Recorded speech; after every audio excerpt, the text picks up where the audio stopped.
and actually you should have made this structure. तो एक बार अगर ये स्ट्रक्चर बना, एक्चुअली आज मेरा पैर का बड़ा बुरा हाल है, I don't know if I can make, फिर भी तो एक्चुअली अगर हम लोग देखेंगे, इफ यू सी, पहले आ जाने दो सबको, नहीं तो फिर डिस्टर्ब होता रहता है। नाउ एक्चुअली व्हाट हैपेंस, ये जो कार्टविल अरेंजमेंट है इसको बनाना बहुत जरूरी है। नाउ सपोज ये हम लोग का एक सर्कल हम लोग बनाएंगे, fine. So this is your suppose the cross sectional outer circle, उसमें बीच में हम लोग क्या बनाएंगे, हब बनाएंगे। ओके, ये एक प्रोटीनेशियस हब है, तो बेसिकली यहां से आपका स्पोक्स अराइज करेगा, ठीक है। सो ये आपका प्रोटीन हब है and this will connect to the outside, and हम लोग को ये 360 डिग्री है ना, हमें उसको 90 डिग्री के इमेजिनरी लाइंस में पहले काटना है। तो क्या इसका इमेजिनरी लाइंस आप बनाइए। सपोज आप 90 डिग्री, ये क्या, सॉरी 90 डिग्री बोल रहा हूँ, 40 डिग्रीज, बिकॉज आपको 9 बनाना है, तो 40 डिवाइडेड बाय 9 कितना होगा, 40 divided by 9, 360 divided by 9 is 4।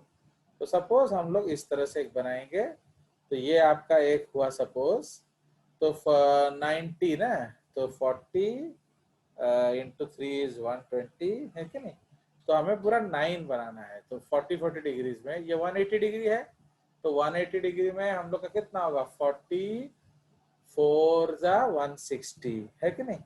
तो सपोज ये हमारा 4th वाला है, तो ये 160 हो जाएगा, ये क्लोज टू 160 डिग्री होगा। ओके, तो ये सपोज उसका बिल्कुल हाफ कर देते हैं हम लोग,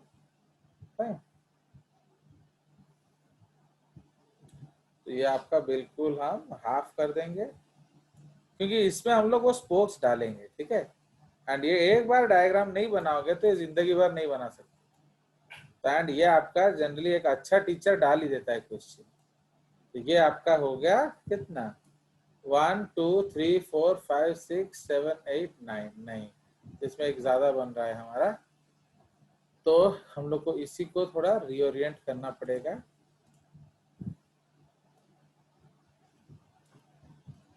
चलिए, तो इसमें कुछ कर पाना ही बहुत मुश्किल है, ये जो इसमें मॉडिफिकेशन करना बड़ा मुश्किल है। तो ये फर्स्ट लाइन है, सपोज हम लोग एक सेकेंड लाइन 40,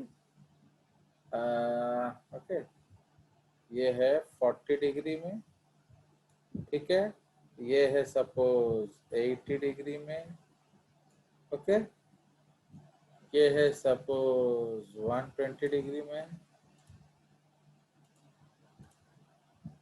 ये है सपोज आपका 160 डिग्री में, ठीक है, तो अराउंड सपोज 160 डिग्री, उसके बाद 200, उसके बाद 240, ओके, सपोज उसके बाद 280, सपोज 320।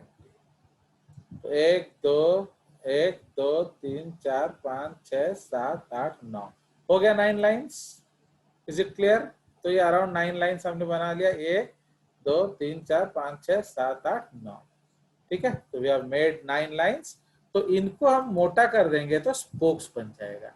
अब इसके आपको 40 डिग्री एंगल में आपको एबीसी प्रोटोफिलामेंट्स बनाना है। तो सपोज हम लोग पहले ए प्रोटोफिलामेंट बनाते हैं, तो ए हर समय अंदर की तरफ होगा, ये आपका ए प्रोटोफिलामेंट्स है, ठीक है। सपोज ये आपका ए प्रोटोफिलामेंट्स है,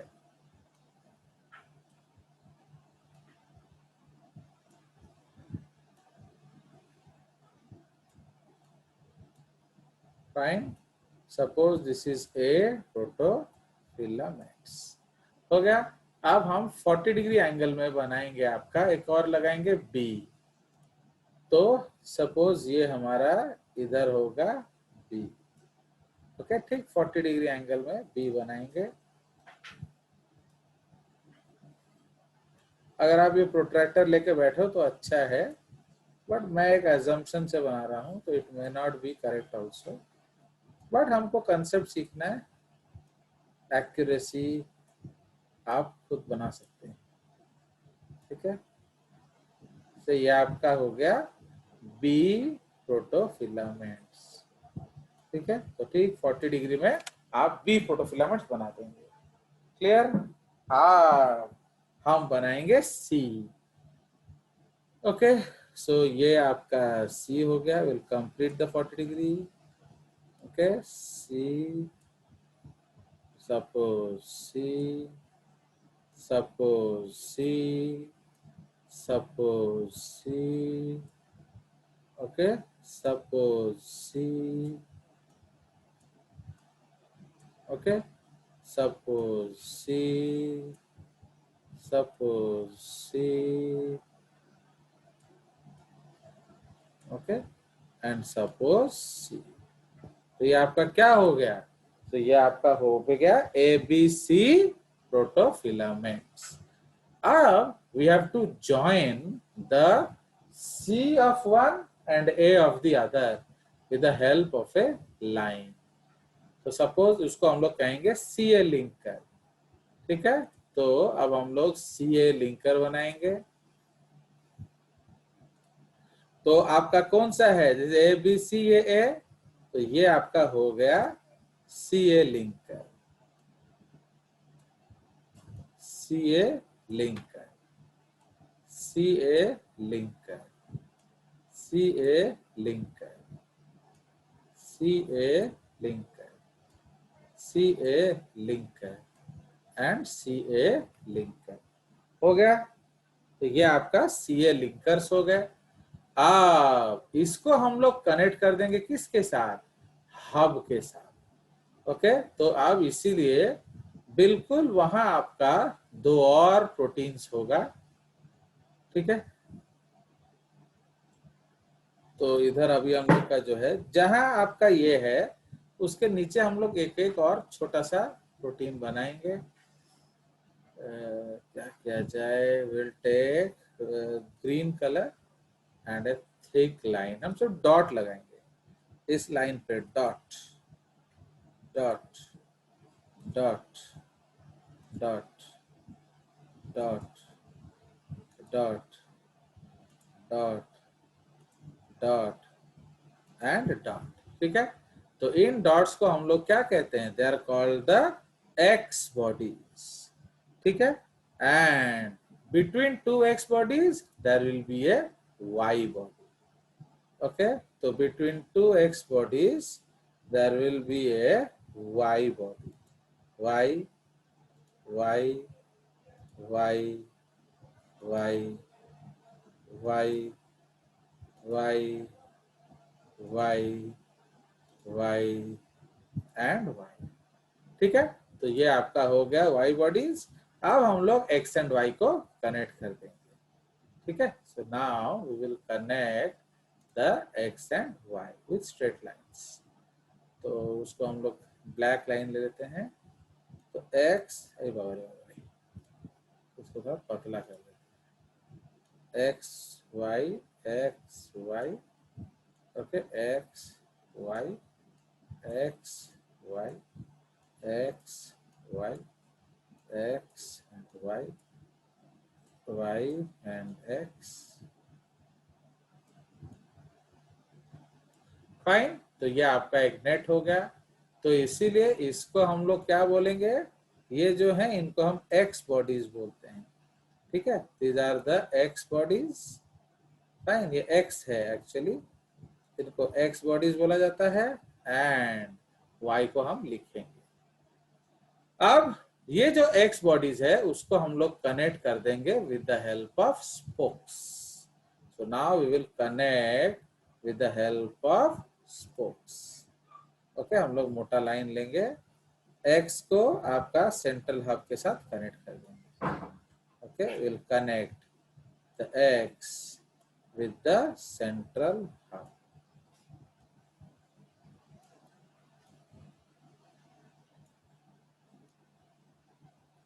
अब देख रहे हो ये आपका बन गया कि नहीं? आपके कार्ट व्हील जैसा। तो इसलिए एक बार आपको इसको बनाना पड़ेगा। तब जाके समझ में नहीं आएगा, नहीं तो नहीं आएगा। हाँ, बिल्कुल बाहर। Okay, outer to this, okay, outer to every axis there will be a big what, massive। तो ये एक बड़ा सा स्ट्रक्चर है, इसको हम लोग क्या बोलेंगे, massive.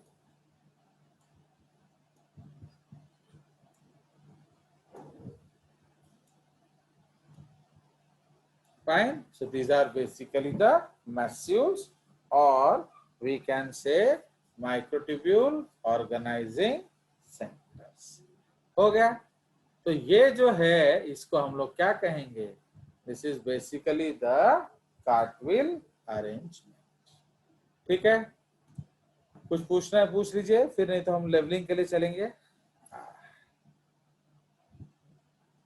Anything you need to ask? तो हाँ बोलिए। तो वो जो एक्स बॉडीज आपने बोला वो क्या है सब actually? Protein, these are all different types of proteins. हर चीज अलग ओके सर। अलग तरीके का प्रोटीन्स होता है।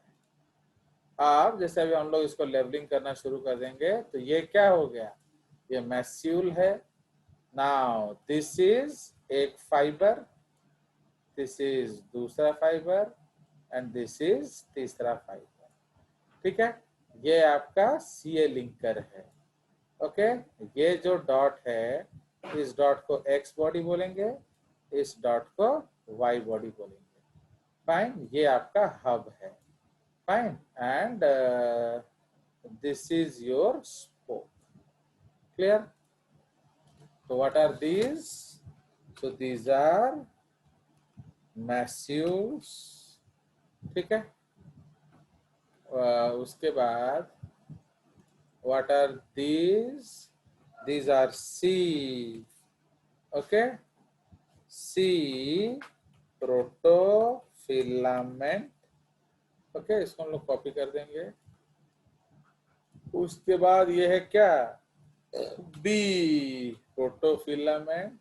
उसके बाद किया है ए प्रोटोफिलामेंट। ठीक है, ये तीनों को कंबाइन करके हम क्या बनाते हैं, all this three if you take combinely, इन तीनों को इकट्ठा अगर लिया जाए तो इसको हम लोग क्या कहेंगे, these are called 9, okay, 9 peripheral triplets। Okay, so they are called 9 peripheral triplets। ये जो ए हो गया, अब हमारा क्या है, दिस वन, तो this is called the C linker linker protein. ये आपका क्या है, this is the Y body. Okay, जो आपका बीच में है वाई बॉडी, जो स्पोक के पास होगा वो x body. So this is the X body। ठीक है, ये X बॉडी वो Y बॉडी, ये आपका क्या हो गया, hub, yes, central hub. And ये जो हो गया ये आपका रेडियल स्पोक्स। ठीक है, so they are called the radial spokes. देख लो हमारा सारा कुछ बन गया ना, कुछ छूट गया, देखिए। सर। हाँ बोलो। सर जो ऊपर पार्ट में जो रेडियल स्ट्रोक्स आपने किया नहीं क्या?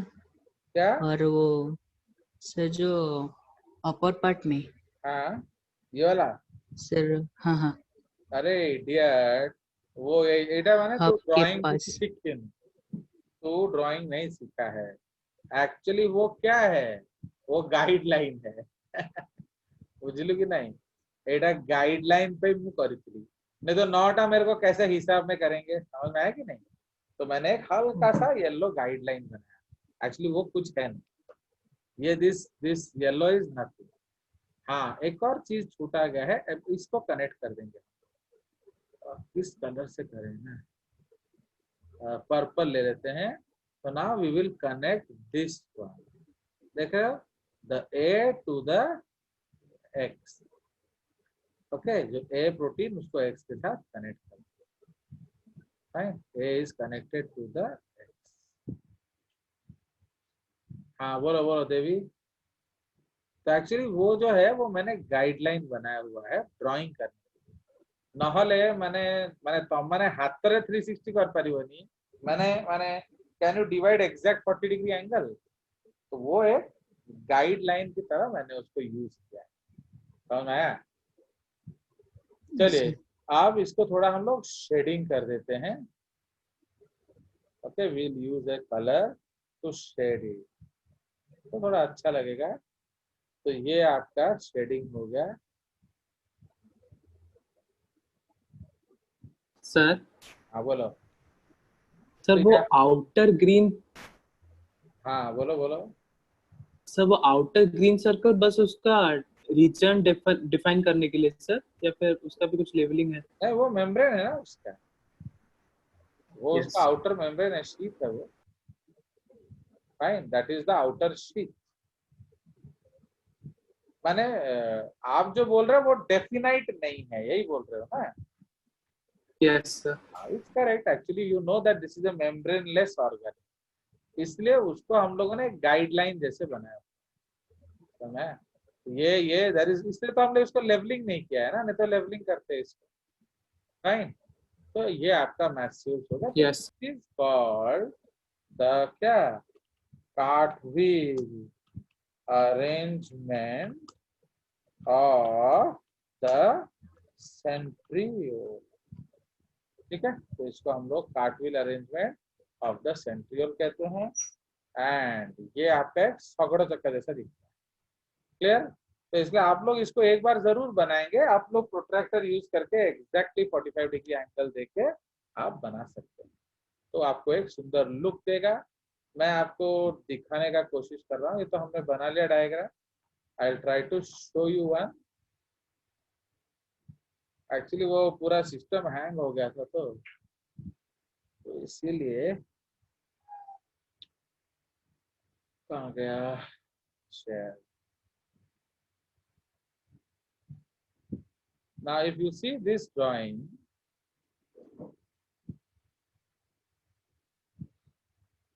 ना इस ड्राइंग को ध्यान से देखिए। आपको अब इससे हम लोग ये ड्राइंग बनाएंगे, देख रहे हो? तो अभी हमने सिर्फ बनाया क्या, प्लीज मॉनिटर हियर। एक्चुअली इस डायग्राम को थोड़ा देखने का कोशिश करिए। Can you see this diagram, ये वाला? Are you seeing this actually this? ये देख रहे हो प्रोटोफिलामेंट्स का मतलब क्या होता है, देख रहे हो? This diagram is from Gerald Carr, one of the best books in cell and molecular biology.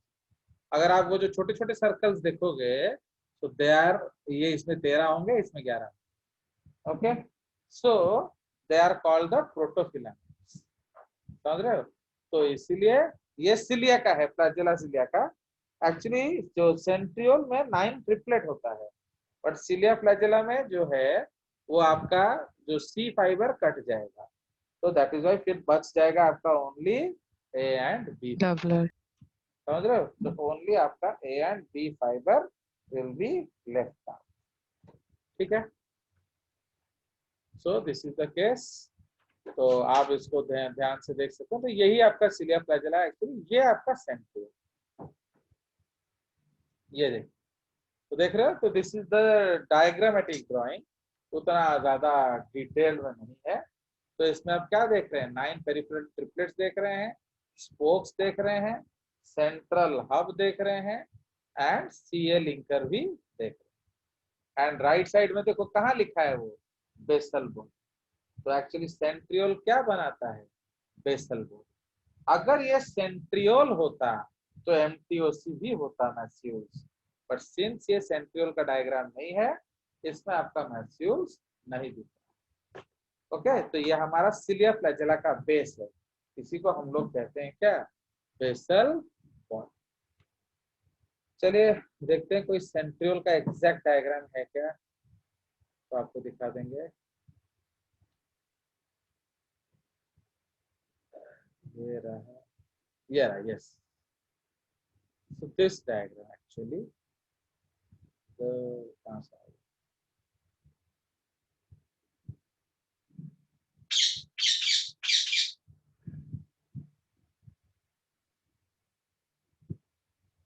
Now please see this diagram, ये देख रहे हो ये राइट वाला, तो ये आपका सेंट्रियोल का डायग्राम है। अब मैं आपको इसको सेव कर देता हूँ ताकि आपको नहीं दिया जा सके। आप देख रहे हो, तो ये आप देखिए ये एबीसी हो गया, ठीक है। तो these are the ABC protofilaments. X and Y bodies दिख रहा है क्लियरली, ओके। तो एक्स एंड वाई बॉडीज दिख रहा है, तापर सीए लिंकर दिख रहा है, उसके बाद स्पोक्स दिख रहा है, सेंट्रल हब दिख रहा है, एंड आपका ये मैस्यूल्स भी दिख रहा है। तो this is the actual structure of A what, centriole, the कार्टविल arrangement of centriole. But जब जब ये सिलिया फ्लैजेला बनाएगा तो उसमें क्या होगा, उसमें शीथ होगा। सेंट्रियोल में एक्चुअली शीथ नहीं होता, understood. In centriole there is no membrane, but in cilia flagella there will be a membrane. कोई शक, देख लो एक बार अच्छे से डायग्राम को, क्योंकि ये उससे ज्यादा क्लियर दिख रहा है। यहाँ पे y भी CA लिंक से जुड़ा हुआ हाँ, है। एक्स लिंक है ए के साथ, वाई लिंक है सी के साथ। माने अच्छे से बांध के रखेंगे, नहीं तो क्या होगा, हिल डुल जाएगा, सामान इधर उधर हो जाएगा। तो इसलिए देयर ऑल प्रॉपर लिंकेजेस। ये जब हम लोग आगे पढ़ते हैं ना डिटेल प्रोटीन स्ट्रक्चर, तो वहां समझ में आता है। सपोज जो वाई लिंकर है ना, जो वाई बॉडी को सी लिंकर के साथ जोड़ता है, अगर वो प्रोटीन नहीं होगा तो कुछ ना कुछ फ्लैजेलर प्रॉब्लम, सेंट्रियोलर प्रॉब्लम होगा, समझ रहे हो। तो इसलिए हर प्रोटीन का एक मकसद होता है। So that is why if that protein is missing, some or the other thing will also miss. समझ रहे हो, तो ये उसका बेसिक आइडिया है। हो गया, चलिए। तो ये आपका बेसिक स्ट्रक्चर है। हाँ, इसलिए एक बार घर में प्रैक्टिस कर लेना। सी एक्चुअली क्या होता है, आप लोग ट्यूशन का कॉपीज नहीं बना रहे हो, तो ये एक क्रिमिनल मिस्टेक है। तो you know when you are not seeing the videos, वो अपने आप साबित कर देता है कि आप कॉपी नहीं बना रहे। तो उससे होगा क्या, जब सडनली आपको कोई पूछेगा कॉपी, आप नहीं दिखा पाओगे। अभी अनुराग के घर से फोन आया था कि सर वो पढ़ रहा है कि नहीं पढ़ रहा है, अब बताओ, समझ रहे हो कि नहीं। तो जस्ट लाइक, तो इसीलिए you should make a definite copy. तो जब आप कॉपी बनाओगे तो कभी कभी देखने का जरूरत पड़ेगा। चलिए, सो अब हम लोग चले जाते हैं तो उसका जो एक और कंसेप्ट। तो सेंट्रियोल के बारे में दो चार अच्छे लाइंस लिखते हैं हम लोग। पैर का बड़ा वाट।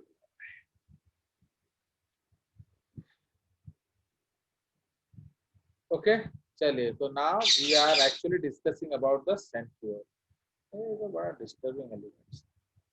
नाउ ये जो सेंट्रियोल है एक्चुअली, इसमें हम लोग दो चार इंपॉर्टेंट लाइंस लिख के आएंगे जो कि बहुत इंपॉर्टेंट है उसके फिजियोलॉजिकल एंगल। तो लिखेंगे,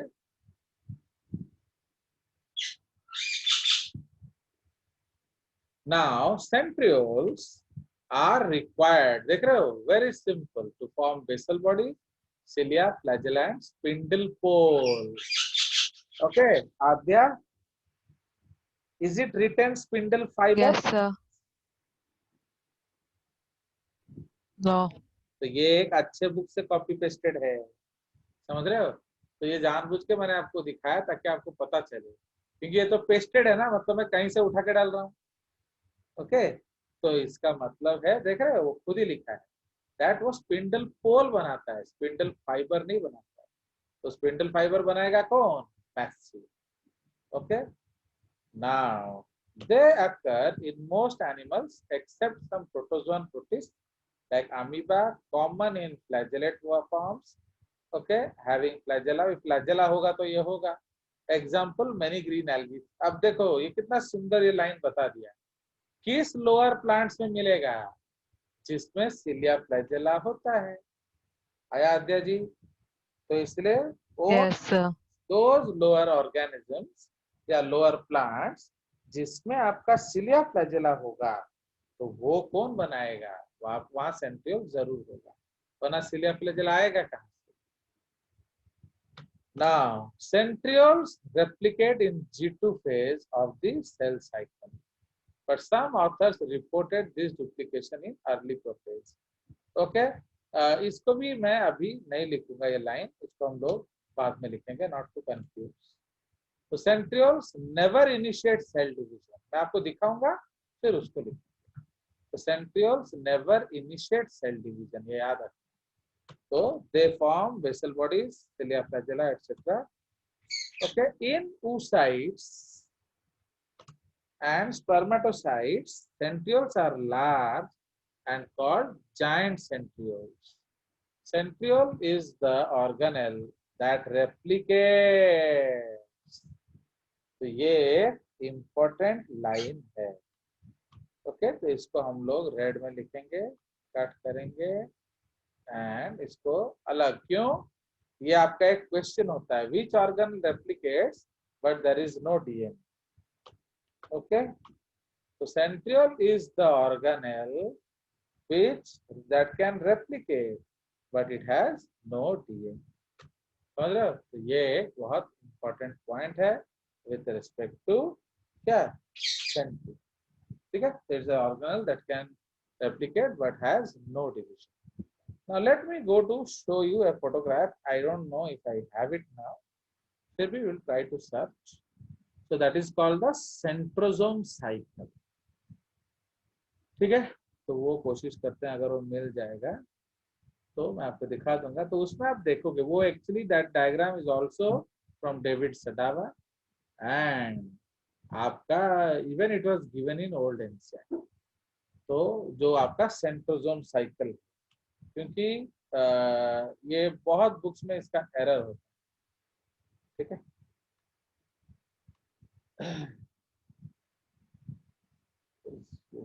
मिलना बहुत मुश्किल है।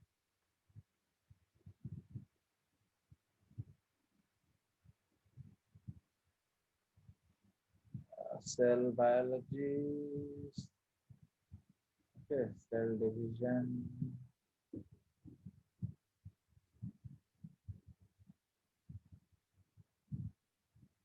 चलिए तो मैं आपको ओल्ड एनसीईआरटी दिखा देता हूँ, तो मिलना मुश्किल होगा। तो ये आपको मैं दिखा रहा हूँ सेंट्रियोल का डिवीजन। तो ये आपका ओल्ड एनसीईआरटी है, जो बुक अभी आपको दिखाऊंगा मैं। सो दिस इज ओल्ड एनसीईआरटी, मतलब तो बिफोर 2006। तो ये एक्चुअली सबसे अच्छा एनसीईआरटी था, समझ रहे हो? तो this was actually the best NCERT which was there in the school. इसमें ये कंटेंट बहुत अच्छा है, इसका भी अगर आप पढ़ लोगे तो काफी हो जाता है, एंड इसके डायग्राम्स भी देखोगे तो मजा आएगा।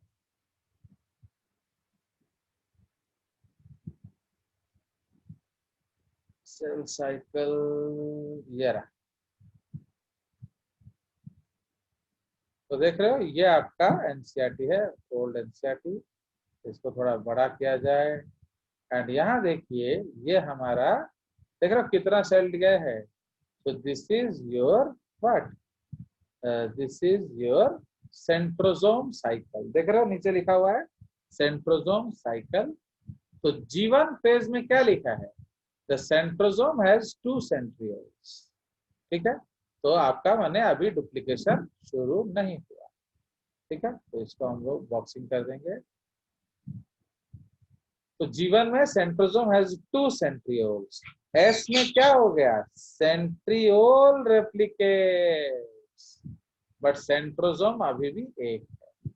तो G2 में क्या होता है, सेंट्रोसोम क्या रेप्लिकेट्स। तो G2 में हम लोग क्या लिखेंगे, सेंट्रोसोम रेप्लिकेट्स।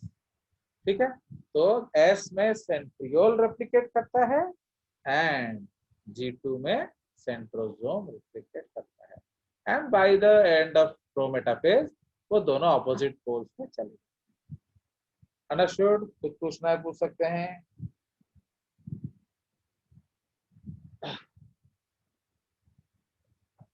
नाउ इसमें अगर आपको सपोज मैं आपको सेल दिखाऊं, ये आपका ओल्ड एनसीईआरटी है बेसिकली।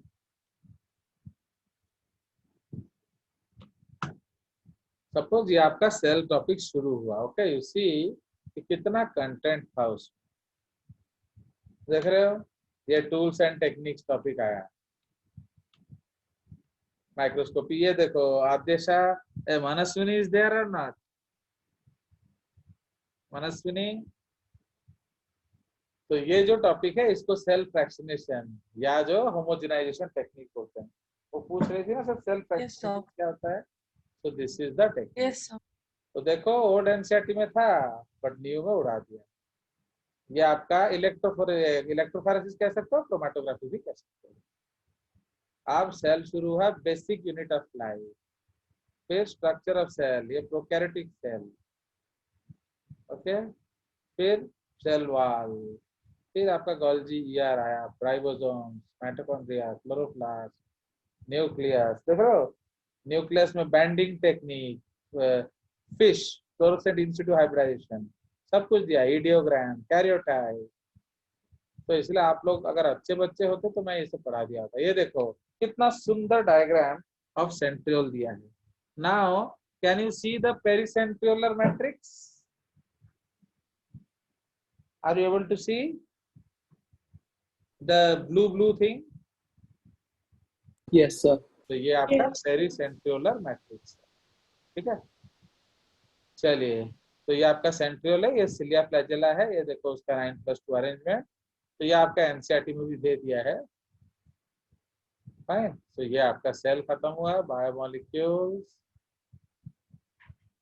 देखो बायोमोलिक्यूल्स में ये उस जमाने से था बट तुम्हारे बुक में नहीं था, अभी इसको ऐड किया है।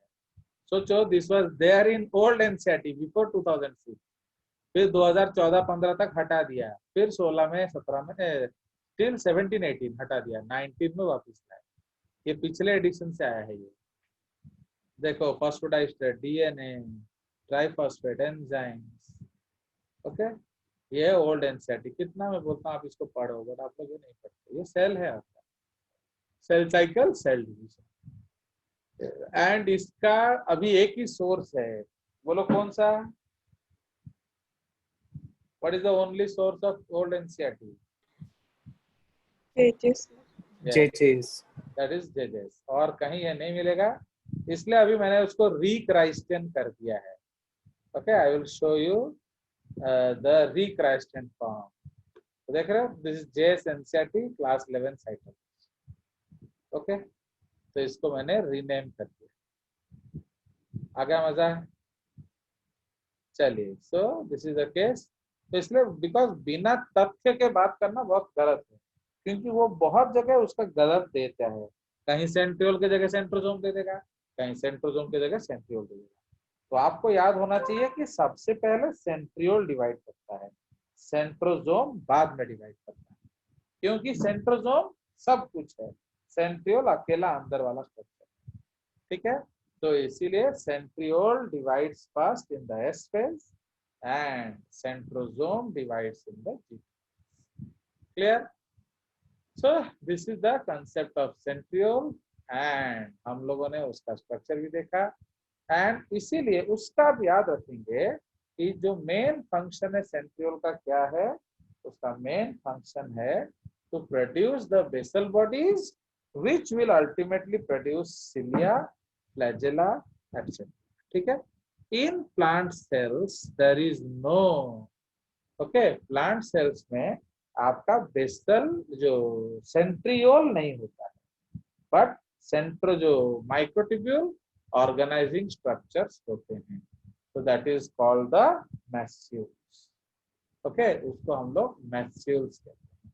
तो मैस्यूल्स उसमें होता है, इसीलिए उसका स्पिंडल फाइबर स्ट्रक्चर में भी अलग है, उसका प्रॉपर्टीज भी अलग है। क्योंकि एनिमल सेल में क्या होता है, सेल डिवीजन के बाद सेंट्रियोल जो स्पिंडल फाइबर डिसइंटीग्रेट कर जाता है, बट प्लांट सेल में स्पिंडल फाइबर डिसइंटीग्रेट नहीं, ठीक है। So this is the case. तो we will not start a topic new, उस जगह पर मैं आपको कुछ क्वेश्चन प्रैक्टिस करा दूंगा, सोच रहा with respect to cell.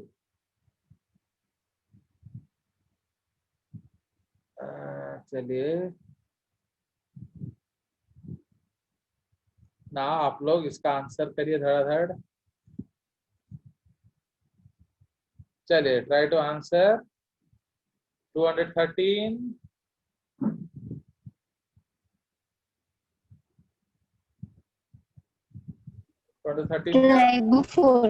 राइबोफ्लोरिन्स आप एबीसीडी C. बोलते बस हाँ 3 तापर 214 ऑप्शन 2 राइबोसोम्स करेक्ट क्यों बाकी एब्सेंट यार होगा। प्रोकैरियोट्स 215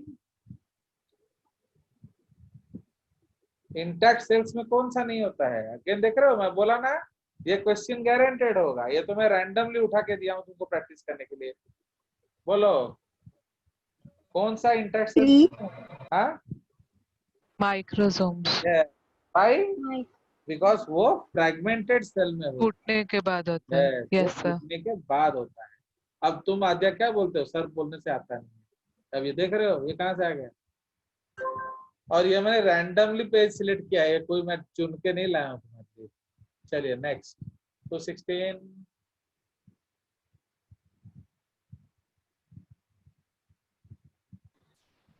बोलो ऐसे तो धड़धड़ होना चाहिए ऑप्शन 2 हाँ हाँ option specialised in protein secretion secretion माने बाहर के लिए ये हो जाएगा बाउंड या राइबोसोम करेक्ट नेक्स्ट